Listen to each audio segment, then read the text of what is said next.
In the beginning of chapter 5, I briefly talked about glia and neural stem cells, and we're going to talk a little bit more about them now. And then we're going to talk about a couple of pathologies, mostly pathologies that have to do with problems with myelin. So we saw the importance of myelin for propagating action potentials in the last section, and then we're going to talk about some myelin pathologies. And these are pathologies that you would be likely to see in physical therapy. So for the learning objectives for here, I would like you to describe the location of oligodendrocytes, Schwann cells, astrocytes, and microglia, and their basic function. I would like you to describe the type of PT treatments that would likely be provided to someone with Guillain-Barré syndrome or multiple sclerosis, and to describe the pathology, etiology, signs, and symptoms of those two things. So glial cells form a support network for neurons, and glia also transmit information. The word glia is derived from the Greek word for glue because it was thought that they just sort of held the nervous system together, but now we know that they have some pretty specific and important functions besides just gluing everything together. So glial cells are categorized by size and function. Macroglia are large and microglia are small. So there are three types of them, or three main functions basically of glia: myelinating, signaling, cleaning, and nourishing, and defending. So the myelinating cells include oligodendrocytes and Schwann cells. Oligodendrocytes are found in the central nervous system, and Schwann cells are found in the peripheral nervous system. Both of those cells form myelin sheaths around axons to insulate the electrical conduction region of neurons. So they are the cells that are responsible for the appearance of the white matter. So they produce the myelin that makes white matter white, basically. So the oligodendrocytes, each oligodendrocyte myelinates parts of several axons from different neurons. Schwann cells, they may wrap around one axon or several axons. Schwann cells are the only supporting cells of the peripheral nervous system, and they provide trophic factors for the repair of axons. Oligodendrocytes do not do that, or there are other factors that block that in the central nervous system, which is why the peripheral nervous system can regenerate damaged axons a lot more easily than the central nervous system can. And we'll talk more about that in chapter 7. So the signaling, cleaning, and nourishing functions are performed by astrocytes. So astrocytes are called astrocytes because they're star-shaped and they're found throughout the central nervous system. They can be stimulated by signals from adjacent neurons or by mechanical changes. They actually have physical connections, electrochemical or electrical connections between the individual cells. They can signal each other. And stimulated astrocytes can spread waves of calcium ions to neighboring astrocytes through these gap junctions, which are their physical connections. So rather than having a synapse like the neurons do where there's a space between them, they actually have a physical connection where there is no space. So astrocytes remove waste products by acting as scavengers. They take up extra potassium ions in the extracellular environment. They remove chemical transmitters from the synaptic cleft between neurons, and they clean up other debris in the extracellular space. So they have that cleanup function. They also have a nutritive function, and they help in communication through neurons. So that spreading waves of calcium to neighboring astrocytes, they can also influence neurons in the area. So in this picture also you see where they're clumped around the capillary.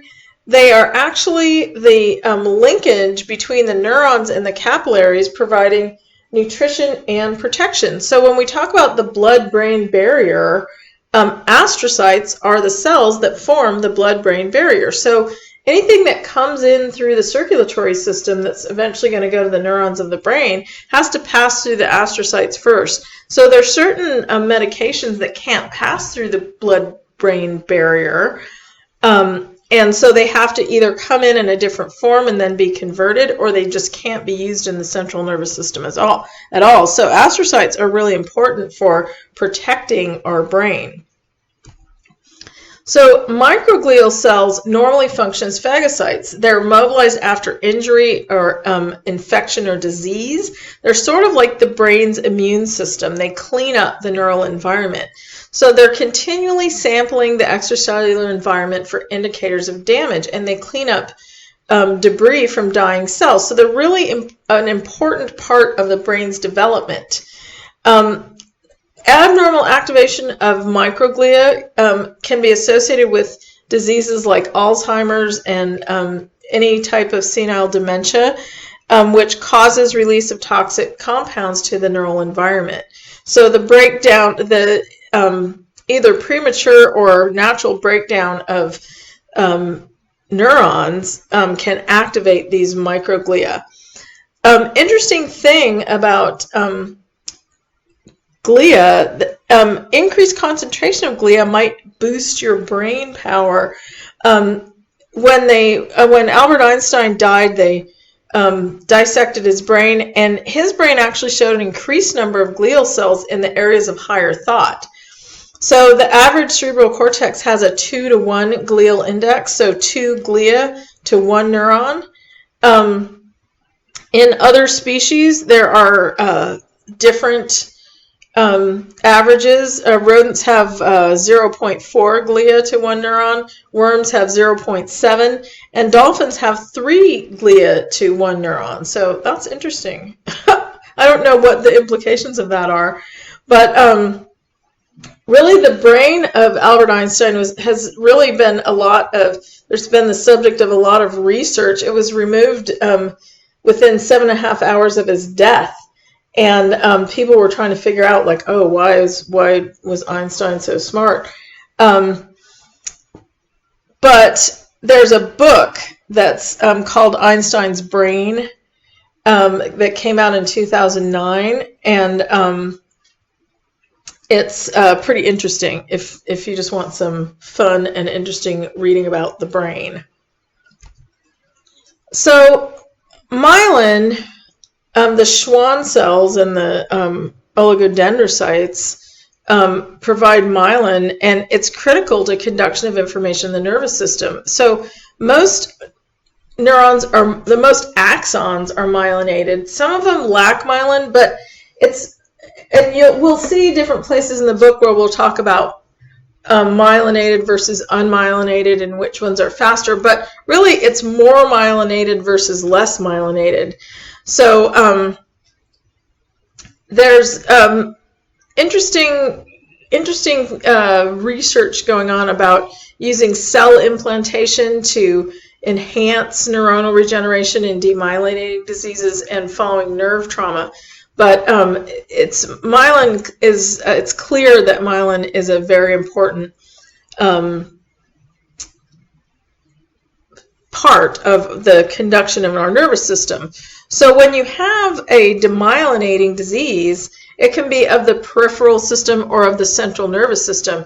Peripheral neuropathy is any pathological change that involves peripheral nerves. When you have peripheral demyelination, it often involves destruction of the myelin surrounding the largest, most myelinated sensory and motor fibers, and it results in disrupted proprioception and in weakness. So proprioception from the sensory nerves and weakness from the motor nerves. So Guillain-Barré syndrome is an acute inflammatory demyelination of peripheral and sensory motor fibers. It ordinarily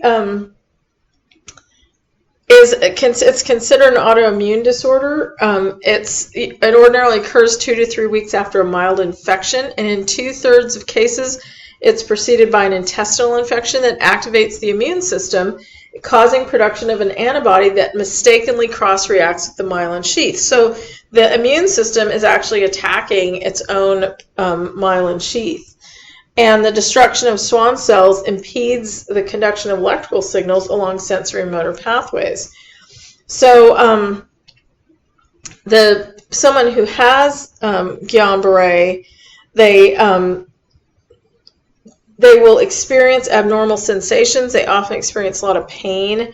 They can have blood pressure fluctuations because of demyelination of autonomic nerves and irregular cardiac rhythms. They often experience some paresis or paralysis, which is partial or complete loss of strength. It can affect motor cranial nerves, which can have issues with swallowing and a lot of other important functions in our body. Most people have complete recovery from Guillain-Barré, which is awesome. About 25% of them require artificial ventilation when they're in the acute stage of it, but then they get through that. So during the acute phase, their PT treatment is going to be basically range of motion, maintaining their range of motion. And then when they're in the recovery phase, we're working on strengthening and functional mobility. Because of all the changes with cranial nerves, patients may have difficulty chewing, swallowing, speaking, and facial expressions. Pain can be a really prominent effect in the acute stage. Usually the onset is rapid, but it's followed by a plateau and then a gradual recovery. And most people can completely recover from Guillain-Barré. Treatment may include plasmapheresis, intravenous immunoglobulin therapy, which is where they're taking out the antibodies that are reacting with myelin and they're putting in new ones. And PT and OT are always part of Guillain-Barré treatment. I've worked with several people with Guillain-Barré, and I love working with people with Guillain-Barré because they get better. It's a long road, but they get better, so it's pretty cool. With central nervous system demyelination, the most common central demyelination syndrome is multiple sclerosis. And again, the immune system produces antibodies that attack oligodendrocytes, and it produces plaques in the white matter of the central nervous system. So that is one of the diagnostic signals, is that those plaques show up on an MRI. The signs and symptoms tend to be MS can be acute, subacute, or chronic, and people go through all those stages during the course of the disease. The signs and symptoms include weakness, lack of coordination, impaired vision, double vision, impaired sensation, slurred speech. It can also disrupt memory, cognition, and emotions. The visual symbols are, the symptoms vary a lot from person to person. A lot of people have the visual effects, and a lot of people have weakness on one side, and almost across the board, people with MS have fatigue. Fatigue is one of the hallmark signs of MS. It's difficult to diagnose, and it usually manifests with one sign, which then completely resolves, and so it's hard to tell until they're more progressed into the disease. The onset of MS is commonly between 20 and 40 years, and women are 3 times more frequently affected. There are 4 types of MS, really 5. I'll tell you about the 5th one. They're all named according to the disease progression. The most common is relapsing remitting MS, where people have an acute exacerbation, and then it remits, they're better, and then it relapses, they're worse. So they get better and worse during the different stages of the disease. Secondary progressive is when somebody starts as relapsing remitting, but then they start to go into a progressive phase. And that is a common pattern, starting with relapsing remitting and eventually going to secondary progressive. Primary progressive is when you just start and you're just getting worse and worse and worse. Progressive relapsing is where you have a relapse and you get a little better but not back to 100%, and then another relapse and a little better but you're progressively getting worse. The 5th time is called fulminating MS. It's pretty uncommon. It's where there's a very quick progression of the disease and people lose ability quickly.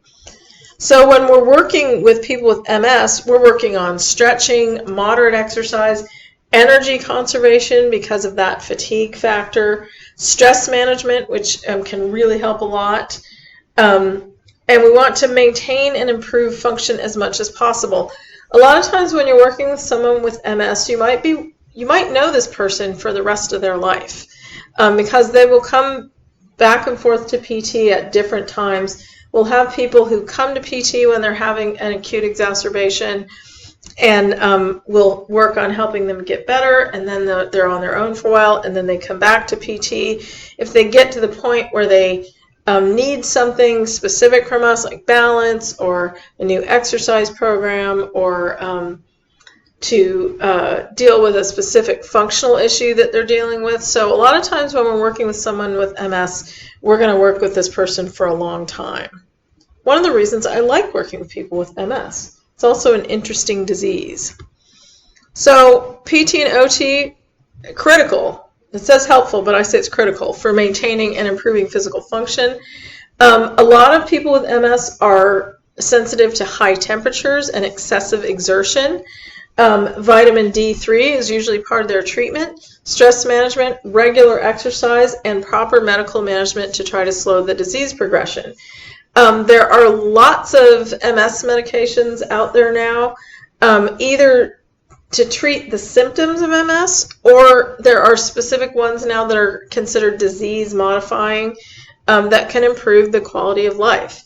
So I know people with MS who are not on any medications. I know people with MS who are on a lot of medications. It's really up to the person and their neurologist to decide how they're going to treat it. Neural stem cells are the immature, undifferentiated cells that are the precursors to both neurons and glial cells. So they're the cells that can self-renew and differentiate into most types of neurons and glial cells and populate developing and degenerating regions of the central nervous system. However, we don't really know how neural stem cells do their thing. So we don't know what triggers them to turn into certain neurons or to populate certain areas. And so that's sort of where research is looking right now, is how can we use stem cells to help heal people who have neurological disorders. So neural stem cells in the healthy, mature brain are also involved in forming memories and learning new tasks. So that's kind of cool. There are potential rehabilitation implications as how do we get these stem cells to do what we want them to do. So exciting stuff on the horizon.